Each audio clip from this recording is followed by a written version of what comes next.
আমরা ইন্টারনেট বন্ধ করতে বাধ্য হই। 4G আমরা কমিয়ে 2G তে নিয়ে আসলাম।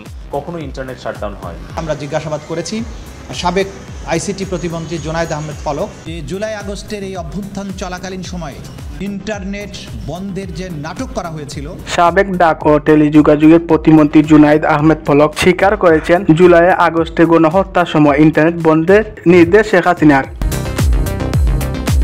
ইন্টারনেট বন্ধের উদ্দেশ্য ছিল গণহত্যা তথ্য গোপন রাখা। পলক বলেছেন, ইন্টারনেট বন্ধ করা হয়েছিল দেশি বিদেশি সব গেটওয়ে থেকে। ট্রাইব্যুনালের তদন্তের সংস্থায় জিজ্ঞাসাবাদে পলক এসব তথ্য স্বীকারোক্তি দিয়েছেন। ইন্টারনেট বন্ধ করা ঘটনা গত 12 ডিসেম্বর তদন্তে অনুমতি দেয় আন্তর্জাতিক অপরাধ ট্রাইব্যুনাল।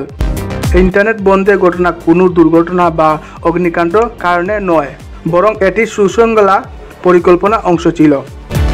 সময় সংবাদ, টাইম অফ বাংলা।